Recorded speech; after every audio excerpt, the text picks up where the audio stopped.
आज की इस वीडियो में हम क्लास 10th संस्कृत का सेकेंड चैप्टर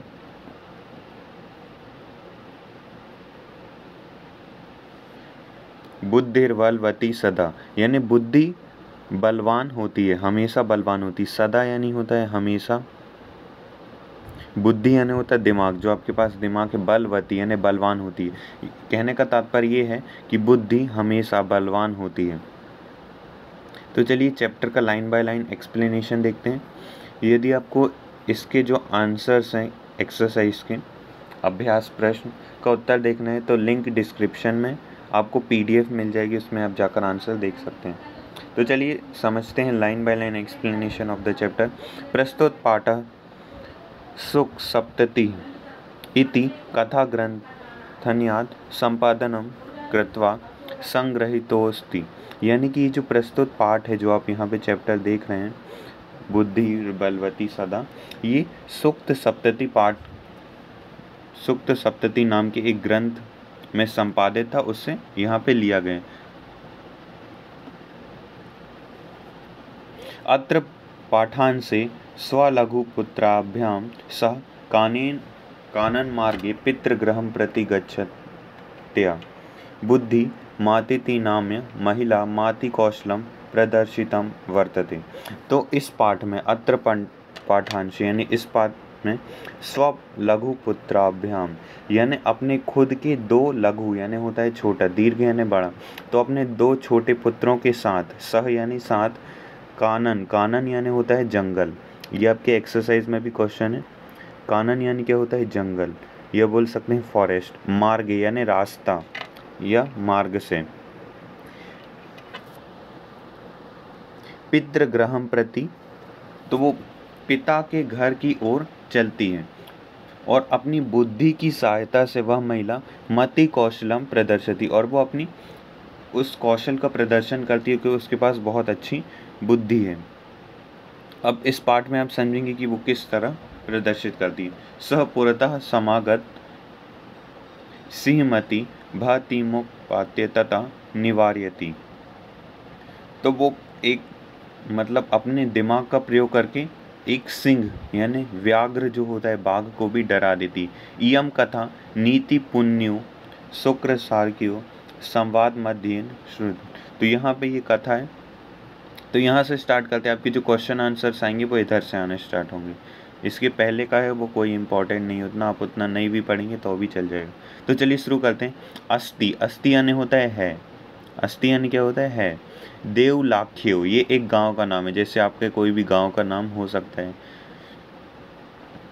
तो जैसे गुरुग्राम पहले गांव था, तो इसी प्रकार यहाँ पे देवलाख्यो एक गांव का नाम है। ग्राम यानी गांव, तो देवलाख्यो एक गांव था बहुत पहले के टाइम में, देवलाख्यो ग्राम है।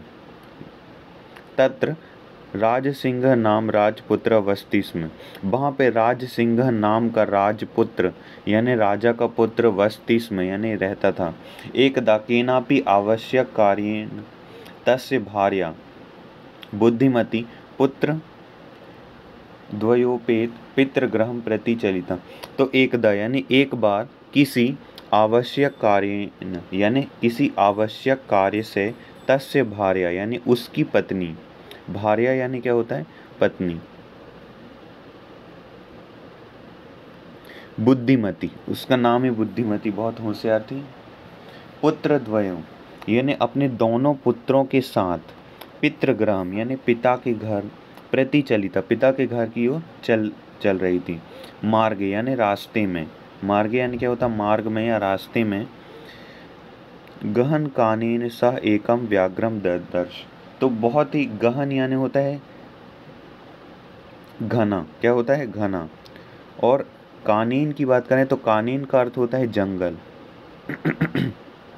तो घने जंगल में उसने एक व्याघ्र को देखा। एक तो किसको देखा?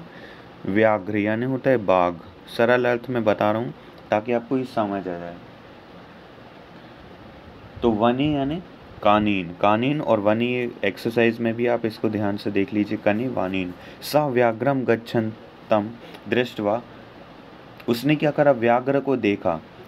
धाष्टार्थ्याम पुत्रो चपेट या प्रहार लगा, उसके बाद उनने अपने दोनों पुत्रों को देखा और एकदम चांटा जड़ दिया। जैसे ही शेर को देखा और दोनों को चांटा जड़ दिया। कथेम कैकसौ व्याघ्रम भक्ष्य कलह क्रोध। और वो कहती है, ये जो औरत है इसने देखा, ये जो औरत है इसने इस बाघ को देखा इस बाघ को और अपने बेटे को चांटा जड़ दिया। अब क्यों जड़ा अब आगे समझेंगे। और फिर वो कहती है, इस लाइन में कहती है कि तुम दोनों कलह क्यों कर रहे हैं, यानी कि ये जो दोनों उसके पुत्र हैं तुम दोनों लड़ाई क्यों कर रहे हो। तो आया मे कास्त वाभिज्य भुक्षयात पश्चात अन्यो द्वितीय कश्चित चल भक्षयते।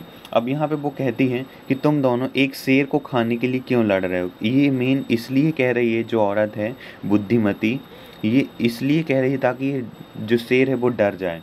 तो वो अपने क्या करती, अपने इन दोनों जो बेटे हैं इसके, इन दोनों को चांटा जड़ती है, यानी चांटा मार देती है और कहती है तुम दोनों क्यों लड़ रहे हैं एक तो शेर के लिए, वो देखो वहाँ एक और शेर है, इसको भी हम खाएंगे, आधा आधा इसको भी खाएंगे। यानी कि इसके कहने का मतलब ये था कि पहले एक शेर मिला, उसको ये लोग लड़ रहे हैं खाने के लिए, अब ये बोल रही है कि एक और मिल गया, अब तुम लोगों को डरने की ज़रूरत नहीं है, हम इसको भी खाएंगे। इति श्रुत्वा व्याघ्र मारी। अब इसी जो औरत है इसको कई नाम दिए गए, जैसे भार्या यानी पत्नी, पहला नाम इसको क्या दिया गया, दूसरी कहा गया बुद्धिमती, तीसरा नाम दिया गया इसको, यहाँ पे तीसरे नाम से संबोधित किया गया। जैसे एक ही व्यक्ति होता है उसको अलग अलग नाम से बोलते हैं, उसी प्रकार यहाँ पे उसको व्याघ्रमारी कहा जा रहा है, क्योंकि उसने इस तरह बात कर दी है कि ये जो डर गया। और ये इसको क्या कह रहा है, व्याघ्रमारी, क्योंकि शेर को तो इसका नाम नहीं मालूम, तो ये इसको क्या कह रहा है, व्याघ्र को मारने वाली। तो व्याघ्रमारी कहा। नेक्स्ट देखते हैं। तो ये जो शेर है वो डर जाता है और भागने लगता है। इसके बाद क्या होता है, ये डर जाता है और भागने लगता है और बहुत तेज दूर भाग जाता है कि मेरी जान बच गई, वरना क्या होता मेरा। नेक्स्ट देखते हैं। व्याकुलम व्याघ्र दृष्टवा कश्चित धूर्त श्रृंगाल सहन भवान कुतः भयाद पलायित।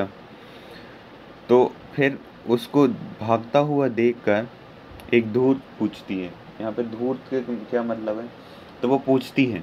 तो सबसे पहले व्याघ्र, अब यहाँ पे वार्तालाप शुरू हो रहा है। देखिए, व्याघ्र, श्रृंगाल, व्याघ्र, जम्बुक, व्याघ्र, ये सब लोग आपस में बातचीत करेंगे, तो इनको आपको ध्यान से सुनना है, क्योंकि ये मोस्ट इम्पॉर्टेंट पार्ट यहाँ से शुरू हो जाता। वो तो पहले का है ही इम्पॉर्टेंट, लेकिन ये थोड़ा उससे ज़्यादा इम्पॉर्टेंट हो जाता है क्योंकि यहाँ पे वार्तालाप किया गया। तो चलिए शुरू करते हैं। व्याघ्र मारी यानी व्याघ्र को मारने वाली होता है। भामिनी यानी रूपवती स्त्री। जम्बुक यानी होता है सियार। यहाँ पे दिया हुआ एक वर्ड कहा गया जम्बुक, इसका मतलब होता है सियार। यह श्रृंगाल भी बोल सकते हैं, सियार। सियार आपने सुना होगा, सियार किसको कहते हैं, यहाँ शायद आगे दिया हुआ, ये देखिए, ये है सियार और ये है व्याघ्र। चलिए नेक्स्ट देखते हैं, जहाँ पे हम थे वापस वहीं आ जाते हैं। गच्छ गच्छ जम्बुक। जे व्याघ्र है, व्याघ्र का मतलब होता है बाघ। क्या होता है, बाघ। तो ये जो बाघ है वो भाग रहा है और उसको बोलता है भाग, वो भागो भागो जम्बुक, यानी भागो भागो सियार, सियार जो हो तुम भागो। त्वमपि कंचित मूढ़ प्रदेशम, तुम भी कहाँ मूर्ख प्रदेश में जा रहे हो। मूर्ख प्रदेशम यानी जहाँ पे वो औरत खड़ी हुई है, वो जो औरत खड़ी उसके पास क्यों जा रही है, क्या थी, सियार उसी तरफ जा रही थी। तो ये जो शेर उससे दूर भागता है और इसको बोलता है कि भागो दूर। ये जहाँ पे है ये मूढ़ प्रदेश बोल रहे हैं उसे, यानी कि मूर्खों का प्रदेश। ये मूर्ख है जो इंसान को खा लेती है। यहाँ पे कहने का शेर ये व्याघ्र कह रहे हैं। यह तो व्याघ्र मारिति या शास्त्रे श्रूयते त्याम हंतु मानब्ध परम ग्रहित जीवितो नष्ट शीघ्रम तदग्र। तो वो क्या कहती है कि भागो भागो, तुम कहाँ जा रही हो, वहाँ मूर्ख के पास, वो औरत के पास। हंतु मार बद्ध, यानी कि क्या होता है, ऐसी औरत। मूढ़ प्रदेशम यानी तो आप गुप्त प्रदेश को समझ ही गए होंगे। तो ऐसी ऐसी जगह जहाँ पे वो मारने जा रही है, बहुत बुरी तरह उसका हाल होने वाला है उस शेर का। श्रृंगार यानी होता है सियार, श्रृंगालह यानी होता है सियार। फिर सियार इसको संबोधित करती है व्याघ्र को, बाघ को बोलती है त्वया महाकौतुलम आवेदितम यंता मासुदिम विभेषी, यानी कि तुम कैसे मूर्ख हो, ये भाग क्यों रहे हो, वो तो इंसान है और तुम बाघ हो, अपनी शक्ति को पहचानो। अब व्याघ्र को बोलते हैं प्रत्यक्षमेव, यानी प्रत्यक्ष यानी होता है सामने, और एव यानी होती है ही, सामने ही। मया सातम पुत्रो वै केशसौ मातुम कला मानो चपेटया प्रहरंती दृष्टा।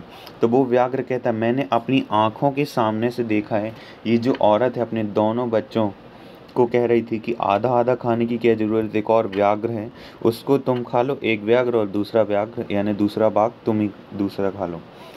वास्तव में तो एक ही व्याघ्र है, ये जो स्त्री है ये इसको डराने के लिए बोल रही है। तो जम्बुक यानी कि क्या होता है, सियार, अभी मैंने आपको बताया।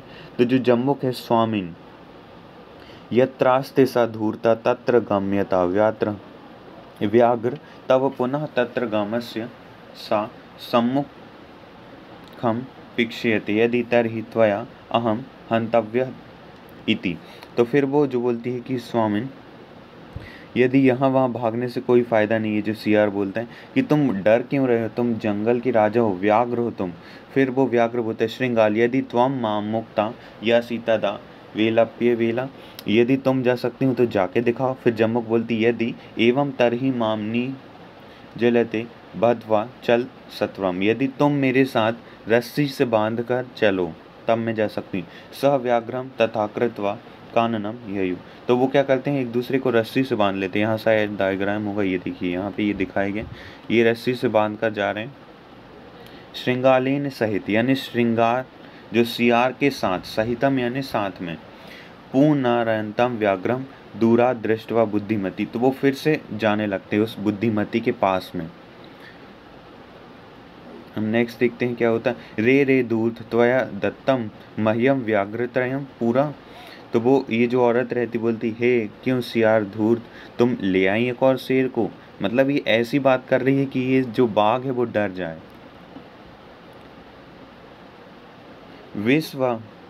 विश्वस्या देह कामिनीय कथम यासी वदानुदम, जैसा कि तुमने एक ही शेर लाया है, ये औरत कह रही है इस व्याघ्र को कि तुमने एक ही शेर लाया, तुम तो कह रही थी मैं दो लेकर आऊंगी, दो व्याघ्र को लेकर आऊंगी, दो बाघों को लेकर आऊंगी। अब ये जान पूछ कर स्त्री, क्योंकि ये बुद्धिमान है, ये ऐसी बात कर रही है ताकि ये जो शेर है वो डर जाए। तो फिर से शेर बोलता है कि तुम व्याघ्र, तुम धोखेबाज हो, सियार तुम धोखेबाज हो। ये शेर कहता है कि सियार तुम तो धोखेबाज निकली, तुम इनके साथ मिली थी। इस तरह वो जो बुद्धिमान औरत होती है वो अपनी रक्षा हो। एवं प्रकारेण बुद्धिमती व्याघ्र भक्षयात पुनरपि मुक्ता भवत। इस प्रकार एवं प्रकारेण यानी इस प्रकार जो बुद्धिमती होती वो व्याघ्र से अपनी फिर से पुनरपि यानी फिर भी, इसमें भी रक्षा कर लेती। अतएव उच्यते, इसलिए कहते हैं, अतएव यानी इसलिए, उच्यते यानी कहते हैं बुद्धि बलवती तन्वी सर्व कार्येषु सर्वदा। यदि बुद्धि बलवान होगी तो सभी कार्य आप करने में सक्षम होंगे। यहाँ पे कुछ वर्ड मैंने आपको बताए थे, जैसे भार्या यानी पत्नी होता है, दोनों पुत्रों के साथ, उपेक्षा यानी कनेन यानी यहाँ मैंने आपको बताया था वन, दर्श दर्श यानी पश्चात, और चपेटा यानी कर प्रहाणी, थप्पड़ मारना, चांटा मारना। इस प्रकार यहाँ पे शब्द आप इनको रीड कर सकते हैं चाहें तो। हालांकि मैंने आपको पूरा चैप्टर एक्सप्लेन कर दिया है, यहाँ से क्वेश्चन नहीं बनते इसलिए मैंने इसको नहीं समझाया। ये जो पार्ट है ये उतना इम्पॉर्टेंट नहीं है, और यहाँ से भावार्थ और शब्दार्थ में क्वेश्चन बनते हैं, जिसके लिए हम सेपरेट वीडियो लाएंगे। सो आई होप आपको समझ जाएगा। So at last, thanks for watching the video. Please share the video as much as possible with your friends, classmates.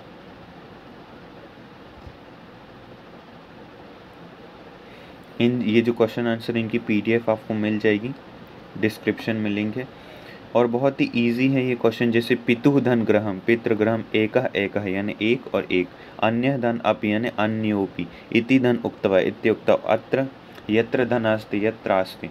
इस तरह आप कर सकते हैं।